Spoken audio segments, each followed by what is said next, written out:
Bab 752. Tiga wanita berkumpul. Di malam hari, Universitas Wakanda.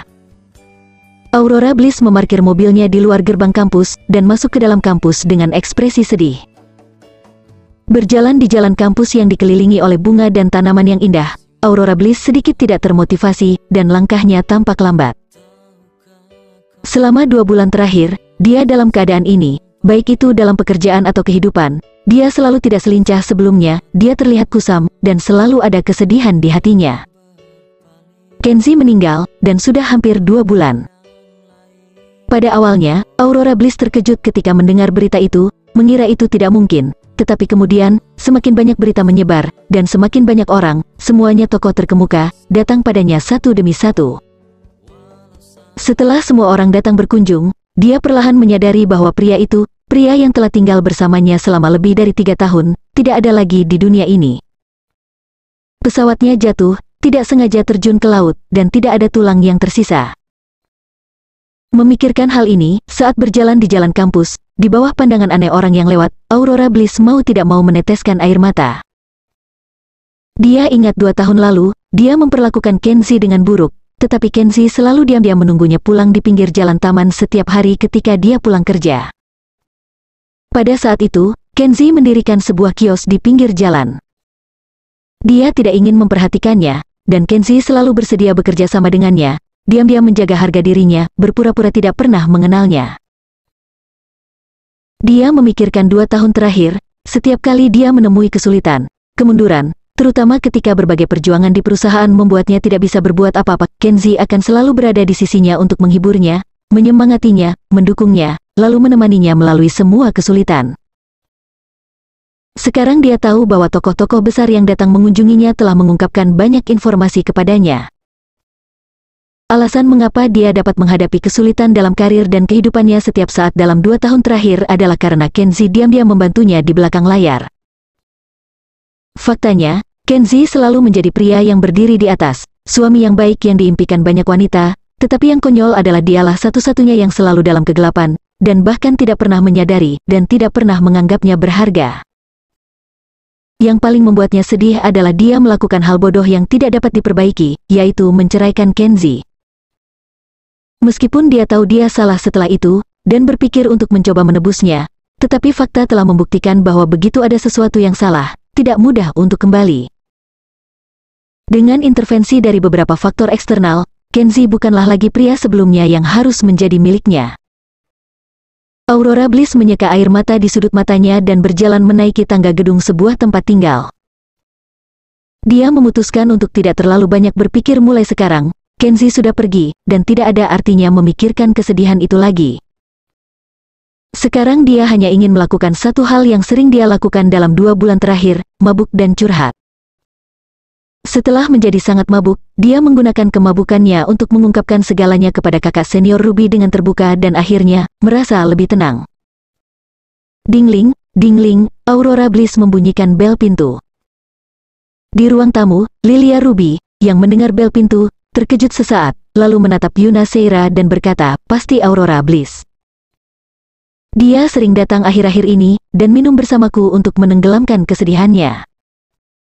Jika itu benar dia, berita bahwa Kenzie masih hidup, apakah kamu ingin memberitahunya? Ketika Lilia Ruby mengatakan ini, matanya penuh harapan. Dia sangat berharap Yuna Seira akan memberitahu Aurora Bliss berita bahwa Kenzie masih hidup, karena Lilia Ruby tahu betul bahwa cara Aurora Bliss menghabiskan waktu saat ini sangat memprihatinkan. Hanya ada satu kata untuk menggambarkan kehidupannya, kacau dan tak bernyawa.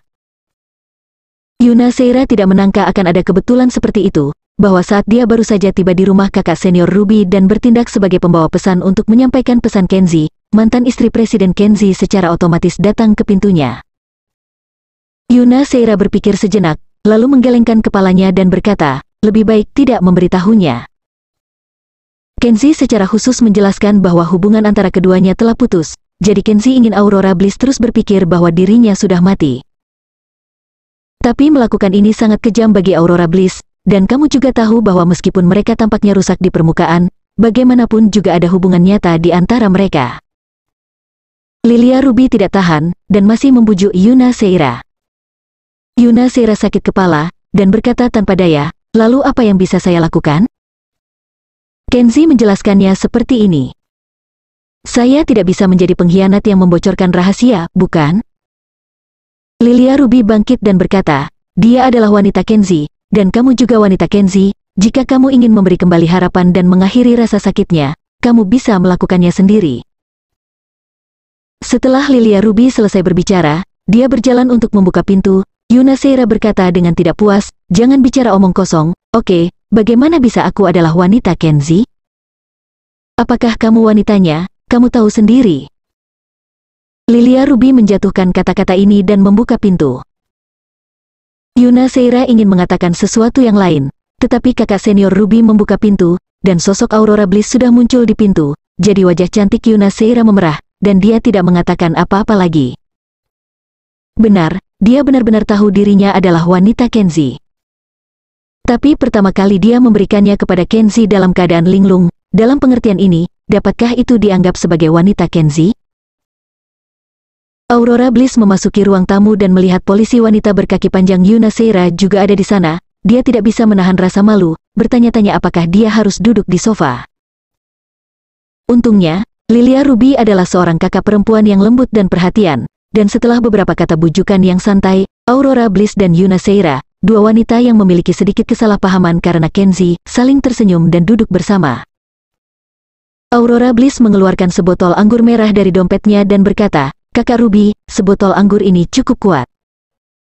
Aturan lama, kamu menyiapkan makanan, dan aku menyiapkan anggur. Hari ini kita akan menghabiskan isi botol ini dengan Nona Nana. Lilia Ruby mengambil anggur merah dan melihatnya. Whisky itu 60 derajat, lalu menyerahkan merah botol anggur ke Yuna Seira. Kamu lihat, dia ingin menyiksa dirinya sendiri lagi, apa yang harus aku lakukan?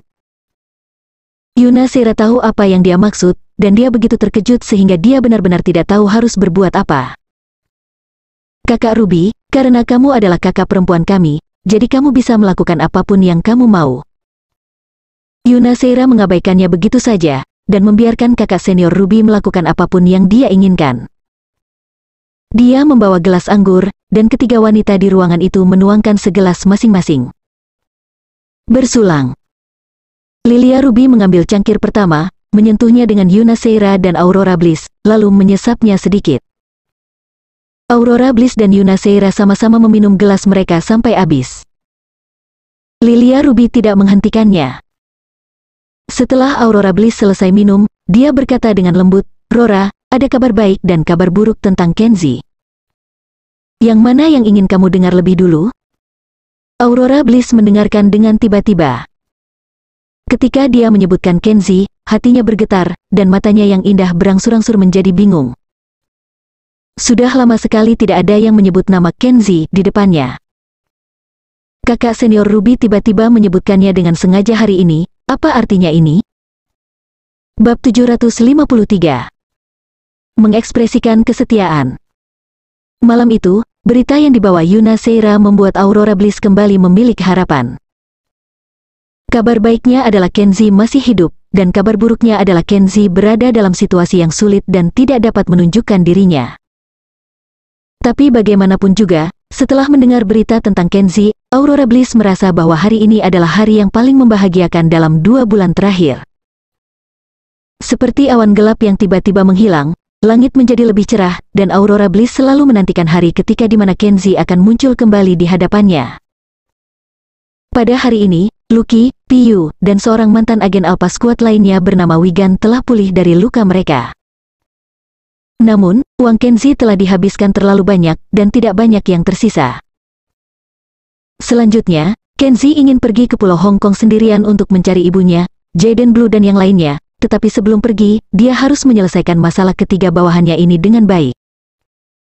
Situasi ketiga orang ini sama sulit dan berbahayanya dengan Kenzi, mereka tidak memiliki status, tidak ada pendapatan, tidak ada visibilitas, dan mereka harus selalu waspada terhadap pencarian dan penangkapan Alpha Squad.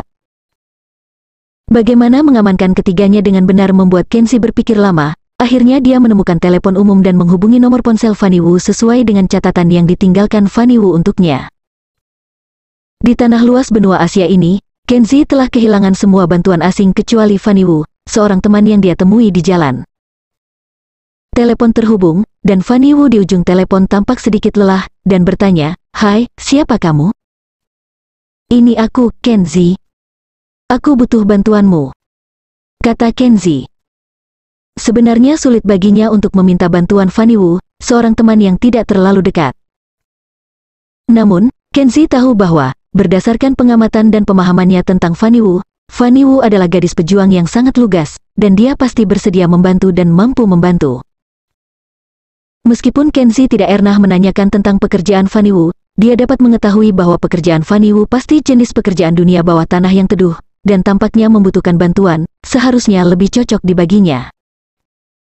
Di ujung lain telepon, Fanny Wu mendengar bahwa Kenzi yang menelepon, nadanya menjadi terkejut, dan dia berkata, "Apakah kamu baik-baik saja? Apakah kamu dalam bahaya ketika kamu kembali ke kampung halamanmu? Ngomong-ngomong, kamu membutuhkanku untuk melakukan sesuatu?" "Apa, katakan saja, apapun yang terjadi, aku pasti akan membantu." Sikap Fanny Wu masih terus terang, yang menghangatkan hati Kenzi, dan dia berkata singkat, "Di mana kamu sekarang? Aku akan menemuimu, kita akan membicarakannya setelah kita bertemu." "Oke, ayo kita bertemu nanti. Aku akan selalu menunggumu di sini." Fanny Wu setuju dan segera mengatakan di mana alamatnya. "Oke." Setelah percakapan singkat, Kenzi menutup telepon, lalu segera membeli sesuatu untuk dimakan di jalan dari pemilik toko, dan kemudian kembali ke hotel. Lucky, Piyu, dan Wigan sangat berterima kasih ketika mereka mengetahui bahwa Kenzi telah menemukan tempat yang lebih cocok untuk mereka tinggali. Jika bukan karena kemunculan Kenzi, mereka bertiga akan mati di bawah siksaan musuh. Kenzi awalnya adalah tuan muda yang mulia dari Alpha Squad, dan mereka bertiga hanya dapat dianggap sebagai orang kecil di Alpha Squad, tetapi Kenzi tidak meninggalkan mereka, dia juga tidak memperlakukan ketiganya sebagai beban, sebaliknya dia mencoba yang terbaik untuk merawat mereka, bahkan Kenzi sendiri berjuang untuk mereka. Tuan muda. Lucky sedikit tersentuh. Dia benar-benar ingin pergi ke Pulau Hong Kong bersama Kenzi, tetapi dia juga tahu betul bahwa luka mereka bertiga belum sembuh. Mengikuti Kenzi hanya akan menjadi beban bagi dia. Selain itu, di bawah jaringan pengawasan yang kuat dari Alpha Squad, jika beberapa orang bertindak bersama, akan lebih mudah untuk mengekspos target. "Jangan katakan apa-apa, Fanny Wu memiliki lebih banyak cara daripada aku. Ketika kamu tiba di Utara Nusa, dia akan memberimu identitas baru dan melindungimu. Singkatnya, lebih aman daripada bersamaku." Kenzi menyela Lucky dan menepuk lengannya. Lucky, Piyu, dan Wigan semuanya mengangguk, tanpa berkata apa-apa. Setelah membereskan barang sebentar, Lucky dan Wigan mendukung Piyu, dan mengikuti Kenzi meninggalkan hotel. Mengingat ketiganya tidak memiliki KTP baru dan tidak bisa naik kereta, Kenzi ingin menyewa mobil. Namun, perjalanan jarak jauh di Nusa Utara sangat mahal, dan bayaran dari pengemudi umumnya tinggi. Kenzi tidak punya banyak uang, jadi dia hanya bisa hidup dengan anggaran terbatas, dan tidak mampu membayar biaya sewa mobil yang selangit. Untungnya, dia mendapat mobil lagi, ada ceri tua yang sudah berjalan selama beberapa tahun yang tidak diketahui, mungkin jenis mobil selundupan yang diam-diam membawa penumpang, harga pengemudi sepertiga lebih murah dari pengemudi lain. Kenzi juga tidak bilang apa-apa lagi dan menaiki mobil ini. Kenzi dan yang lainnya menuju ke barat sepanjang jalan, menempuh jarak total lebih dari 2000 km, dan butuh 2 hari penuh untuk mencapai daerah Nusa di utara. Ketika hari sudah gelap, Kenzi datang ke homestay tempat Fanny Wu menyewa. Begitu dia memasuki pintu, dia bisa mencium bau obat tradisional yang kuat, dan kulit Fanny Wu juga sedikit kuyu dan pucat. "Ada apa denganmu?" Kenzi bertanya. Dia bisa melihat bahwa Fanny Wu pasti menderita luka dalam, organ bagian dalam rusak, dan energi serta darahnya tidak mengalir dengan lancar. Bahkan jika dia tidak melihat wajah Fanny Wu, dia masih bisa mengetahui melalui bau obat tradisional macam apa ini, dan penyakit apa yang diderita untuk mengobatinya. "Aku tidak apa-apa, kamu jangan pedulikan aku, tapi kamu, apa yang kamu perlu aku lakukan?" Fanny Wu melihat 3 pria cakap yang tampaknya terluka di belakang Kenzi, jadi dia tidak bisa menahan diri untuk mengambil beberapa pandangan ekstra. Dengan penglihatan Fanny Wu, dia tahu bahwa ketiga pria yang mengikuti Kenzi tidaklah sederhana. Meskipun wajah mereka sakit-sakitan, penglihatan mereka masih tajam, dan mereka tampaknya sangat teliti. Terlihat bagaimana mereka berdiri dengan santai, tapi mereka memiliki esensi kewaspadaan dan pertahanan. Temperamen ketiga orang ini sangat mirip dengan pasukan khusus yang dia dipimpin sebelumnya, dan mereka adalah elit pasukan jenis yang bisa dipilih sebagai pengawal khusus. Perkenalkan, Lucky, Piyu, dan Wigan semuanya adalah saudaraku. Karena beberapa hal buruk terjadi, mereka tidak memiliki identitas dan tempat tinggal, jadi aku ingin mereka mengikutiku. Di sisimu, mereka akan melakukan sesuatu untuk Anda di masa depan, dan saya harap Anda dapat merawat mereka dengan baik. Kenzie memperkenalkan Lucky dan yang lainnya sebagai saudara laki-lakinya, bukan sebagai bawahannya. Meskipun tidak banyak kata-kata emosional, tetapi setelah mendengar kata-kata Kenzie itu, ketiganya merasa sedih dan suasana hati mereka berangsur-angsur tenggelam. Fanny Wu sedikit penasaran, menatap mereka lagi dan bertanya, "Kalian bertiga, kalian semua pernah menjadi tentara sebelumnya, apalagi yang telah kalian lakukan?" Mereka bertiga tetap diam. Kenzie menatap mereka dan berkata dengan ringan, "Nona Fanny bukan orang luar, kalian bisa memperkenalkan diri." Lucky diam-diam menghela nafas, dan hanya bisa berkata, "Saya, Lucky, berasal dari Dinas Intelijen Brigade Marinir. Setelah pensiun, saya tinggal di Afrika Timur, Biro Asia Utara, dan Biro Umum Darat, dan saya telah bekerja sebagai agen intelijen selama 10 tahun.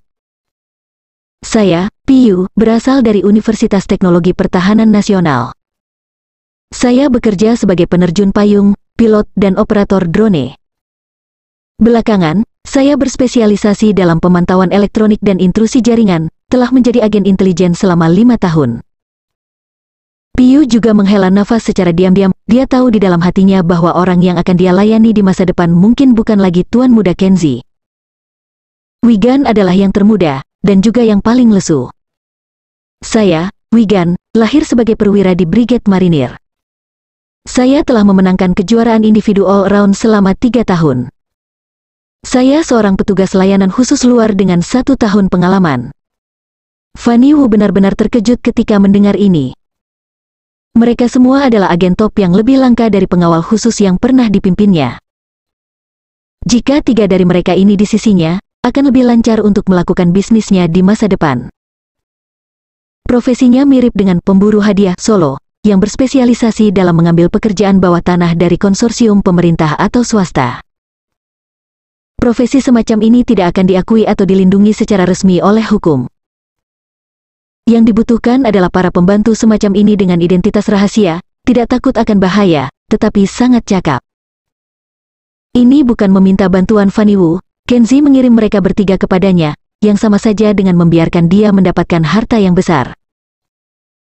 Melihat ekspresi Fanny Wu, Kenzie tahu bahwa dia tidak akan menolak, jadi dia berkata dengan ringan, "Lucky, Piyu, Wigan, mulai sekarang, kalian semua adalah orang-orang Nona Fanny, tunjukkan posisi dan kesetiaanmu." Mereka bertiga tidak bergerak, apalagi membungkuk pada Fanny Wu. Piyu bahkan emosional, dan berkata dengan air mata, "Tuan Muda, jangan lakukan ini. Kami dapat membantu Nona Fanny dengan hal-hal, tapi kami akan selalu jadi orangmu, dan kami ingin terus melayani Tuan Muda." Mata Lucky juga mulai memerah. "Tuan Muda, kami tidak takut bahaya, tolong beri kami kesempatan untuk terus bersamamu di sisimu." Wigan yang termuda berlutut dan berkata dengan air mata, "Tuan Muda, tolong, luka kami akan segera sembuh, tolong jangan tinggalkan kami." Ekspresi Kenzie menjadi kejam, dan berkata dengan dingin, "Bangun. Aku akan mengulanginya lagi, tunduk pada Nona Fanny, dan tunjukkan kesetiaanmu." Melihat wajah Kenzie berubah, mereka bertiga tidak bisa lagi bersikeras. Mereka hanya bisa menahan kesedihan mereka dan membungkuk kepada Fanny Wu satu demi satu. Cara Fanny Wu memandang Kenzie telah benar-benar berubah. Dia tidak tahu pesona kepribadian seperti apa yang dimiliki Kenzie yang membuat ketiga pria berdarah besi ini sangat menghormatinya. Dia juga tidak tahu apa artinya mereka bertiga memanggil Kenzie sebagai Tuan Muda.